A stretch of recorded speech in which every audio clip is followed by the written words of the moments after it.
Good evening, everyone. My name is Amy Blessinger, and I'm a planner in the Charles County's Department of Planning and Growth Management.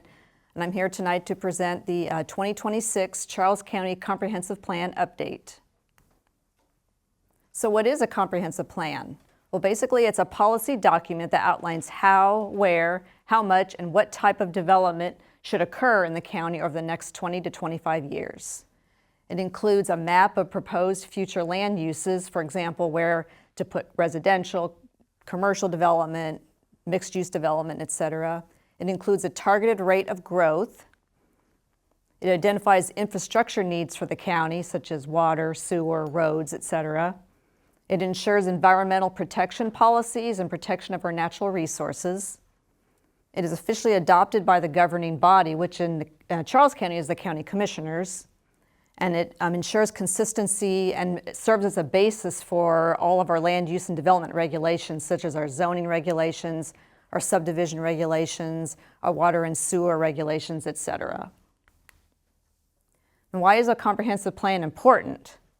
The comprehensive plan identifies a shared vision for the community and how it will grow and prosper moving forward, and which goals, policies, and actions are necessary to realize that vision.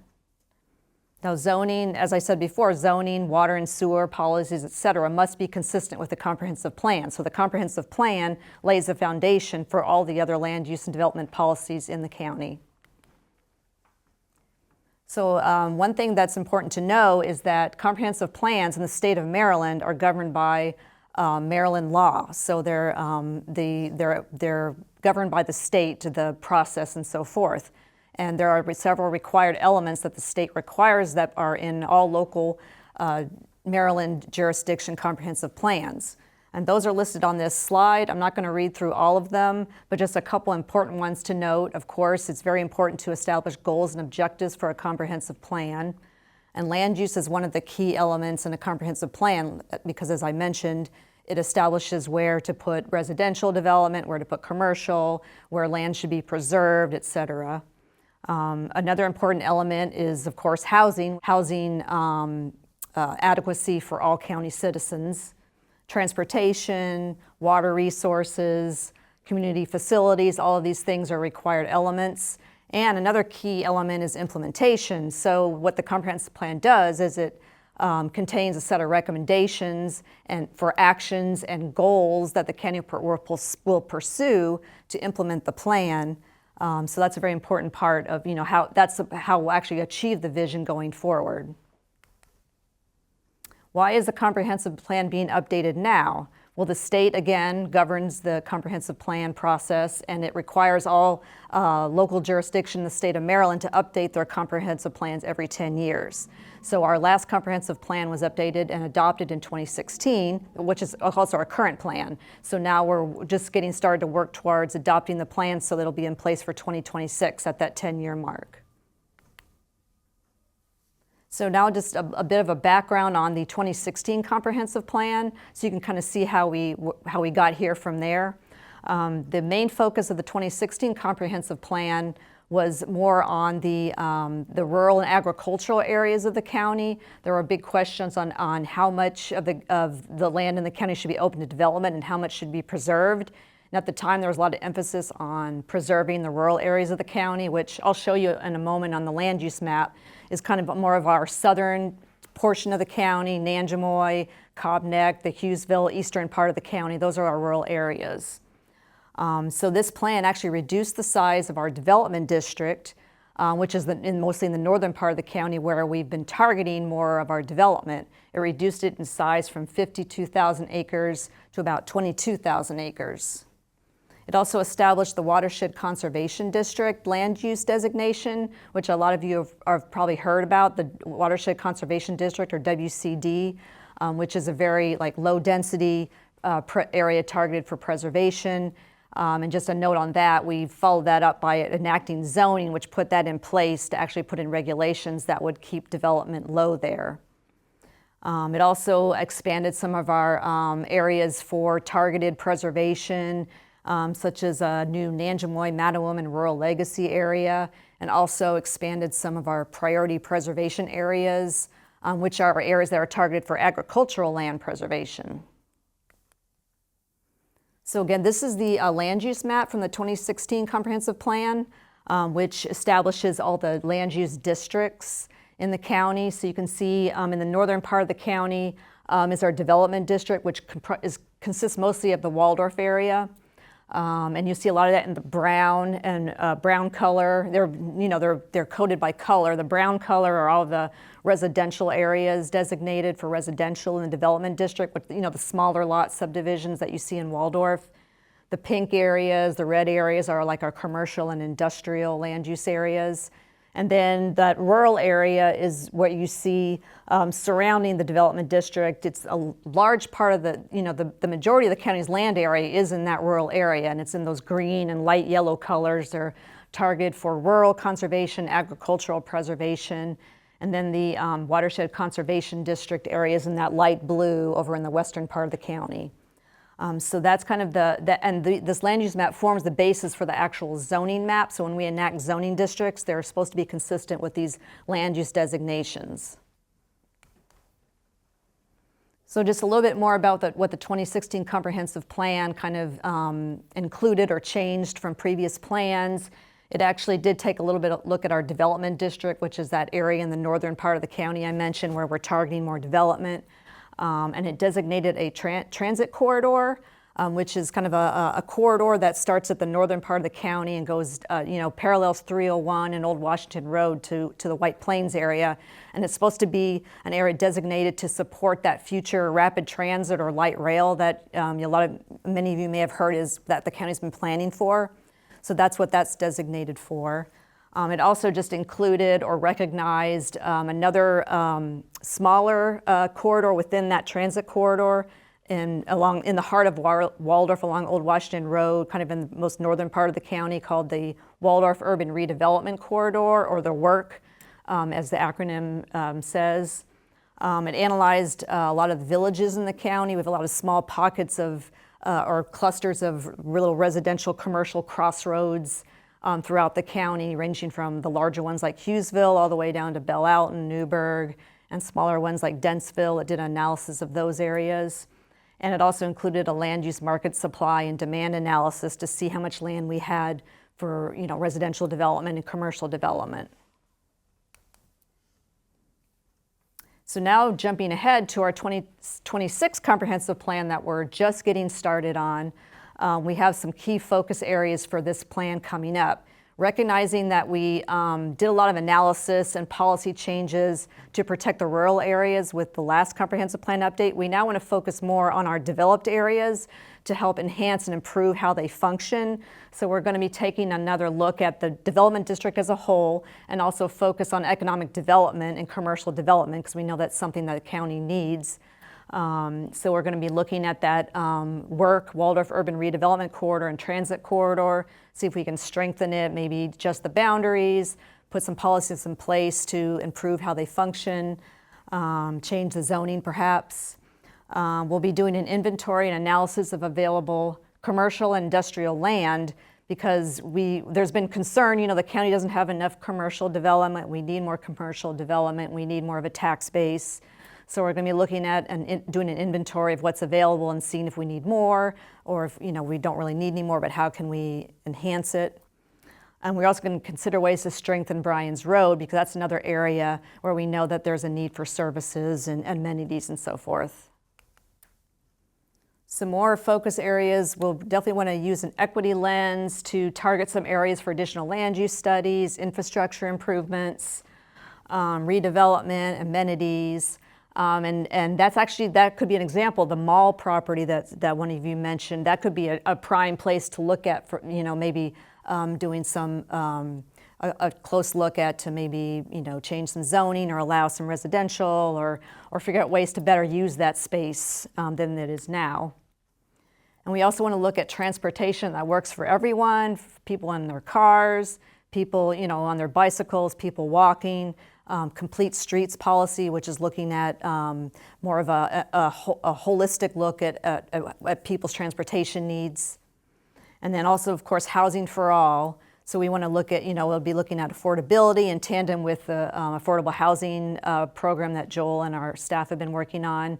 but also a diversity of housing options, different types of housing for people with different needs. Okay, now community engagement, that's going to be one of the most important part of the plan. We want to respond to the community's needs. We're going to be doing a lot of different methods of community engagement to make sure that everyone is heard. So we're going to have a variety of ways that people can get involved.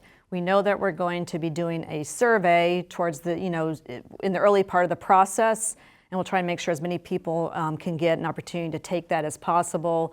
Using that survey, people can put their thoughts and feelings, their hopes and dreams for the county and how they want it to develop and grow and be preserved for the next 20 years. And then we will take that information, the feedback that we get from that, and develop some core values that we see coming up and bubbling up from people's input so that it can help shape and determine like the framework for the policies in the plan. There'll be a project website being launched in the next few months to keep people updated on the process, and you can just learn more about the plan on that. We're definitely going to go out into the community with pop-up planning days. So we learned it's important to go out to people and not just expect them to come to this government building here in La Plata. We want to go where people are and get the input, because I think people will be more relaxed and comfortable, and they won't have to travel, or it'll be easy for them. And we probably will try and piggyback on existing community events that are coming up as well.